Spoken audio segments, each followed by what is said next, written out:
সন্তান যখন কথা বলা শিখবে, সালাম শিখাবেন। বাড়ি থেকে বের হবে যখন টাই টাই যাই যাই বাই বাই খাই খাই এইটা বলবেন না। মা তোমার সন্তানটাকে বাড়ি থেকে বের করে দেওয়ার সময় সুন্দর করে সন্তানদেরকে দিয়ে বলবা বিসমিল্লাহি তাওয়াক্কালতু আলাল্লাহ। সন্তানের মাথায় হাত বুলাবা অথবা দাঁড়িয়ে বলবা ফি আমানিল্লাহ। আল্লাহ বলেন বান্দারে, তোমার সন্তানটাকে তুমি স্কুলে দিলা, কলেজে দিয়ে দিলা, আমি আল্লাহর নামে টেনশন করবে না। যতক্ষণ পর্যন্ত তোমার সন্তান বাড়িতে না আসবে ততক্ষণ পর্যন্ত তোমার সন্তানের জামিনদার আমি আল্লাহ নিজে নিয়ে নিলাম। আওয়াজ করে বলুন একটু সুবহানাল্লাহ। আমার দিনী ভাইরা 3 নাম্বার অনুরোধ হলো যুবক তোমাদের জন্য, সেটা হলো মদ খাবা না, গাঁজা খাবা না। ছাত্র জীবনে লেখাপড়া বাদ দিয়ে অন্য কিছু করবা না। রিড এন্ড রাইট পড়বা, লিখবা, মা বাবার স্বপ্ন পূরণ করবা। ডাক্তার হবা তুমি, ইঞ্জিনিয়ার হবা তুমি। একদিন তুমি তোমার মা বাবার মুখে হাসি ফুটাবা। তলাবুল ইলমি ফারিদাতুন আলা কুল্লি মুসলিম। আল্লাহর বান্দারা জ্ঞান অর্জন করা ফরজ। তুমি যে জ্ঞানী অর্জন করো না কেন মনে রাখবা কোরআনের জ্ঞানটা তোমাকে অর্জন করা ফরজ। এই কথাটা আল্লাহ রাসূল বলেছেন। কারণ হলো তুমি ডাক্তার হবা, কোরআনের ডাক্তার, ইঞ্জিনিয়ার হবা, কোরআনওয়ালা ডাক্তার যদি তুমি হও, ফাইল বন্ধ করে কারো কাছে ঘুষ খাবা না। কারণ হলো প্রতিটা স্কুলে সিসি ক্যামেরা, কলেজে সিসি ক্যামেরা, সচিবালয়ে সিসি ক্যামেরা থাকার পরে দেখবেন ঘুষখোর অফিসারেরা 2 বিল্ডিংয়ের মাঝখানে নিয়ে কিন্তু পকেটের ভিতরে ঘুষ নেয়। একটু কথা বলেন ঠিক না ভাইরা? তার মানে হলো বুঝাইলো সিসি ক্যামেরা দেখা গেল না, কিন্তু গর্ধপেরা জানে না দুনিয়ার সব সিসি ক্যামেরা বন্ধ হতে পারে। কিরামান কাতিবিন সম্মানিত 2 জন লেখক তাদের আমল নামা লেখা কোনোদিন বন্ধ করে না। ইকরা কিতাবাকা কাফা বিনাফসিকা আল-ইয়াওমা আলাইকা হাসিবা। আল্লাহ যেদিন বলবে বান্দারে দুনিয়ার চাকরি শেষ, বক্তাগিরি শেষ, মাইক চালানো শেষ, সভাপতি গড়া শেষ, এখন আমি আমার কাছে তোমারই ঠিক নিলাম, পড়ো তোমার আমল নামা।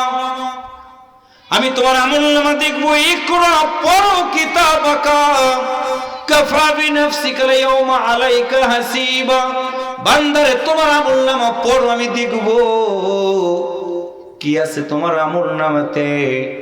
ওই দিন যদি আমরা আল্লাহর কাছে বলতে পারি, আল্লাহ ধলেশ্বরী গ্রামে কত মানুষ বাড়িতে ঘুমাইলো, কত মানুষ দোকানে গিয়ে আড্ডা মারলো, আল্লাহ আমরা দোকানে থাকলাম না, বাড়িতে ঘুমাইলাম না, ঠান্ডা মাটির উপরে বসে তোমার মতো আল্লাহর কোরআন শুনলাম, জাহান্নামের কথা শুনে চোখের পানিগুলো রাখতে পারি না। আল্লাহ কম্পিউটারের হার্ড ডিস্ক, মাদারবোর্ড সবকিছুতে প্রতিটা ফাইল যেমন সংরক্ষণ করে রেখে দেওয়া হয়, আমাদের আমল নামাগুলো আল্লাহর ফেরেশতারাও ঠিক সংরক্ষণ করে রেখে দিতেছে।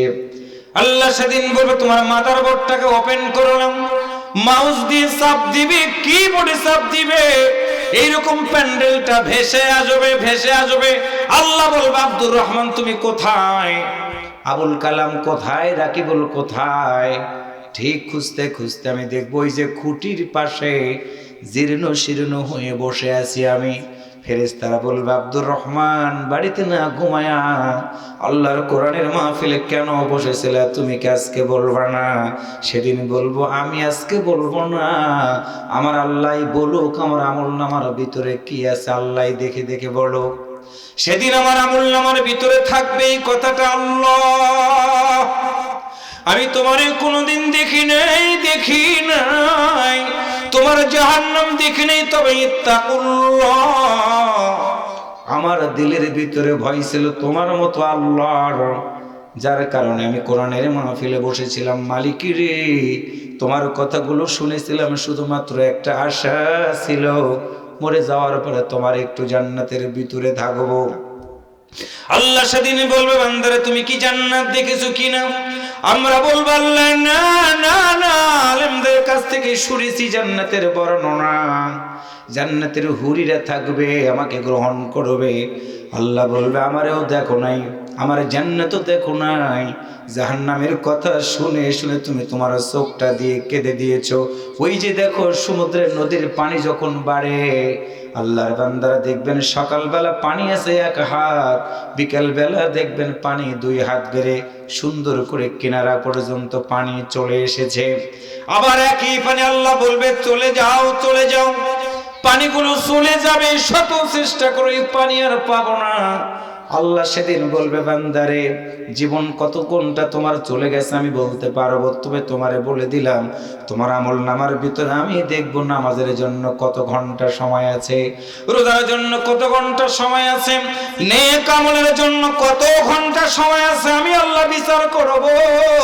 আহকামুল হাকিমিন আমার আল্লাহ সেদিন দাড়ি পাল্লার উপরে মিজান করবে, মাপবে, মেপে যদি দেখা যায় নেকির পাল্লাটা ভারী আর বদির পাল্লাটা যদি হালকা হয়, আমার আল্লাহ সেদিন ডান হাতে আমার আমলনামা দিয়ে একটা সিল মারবে।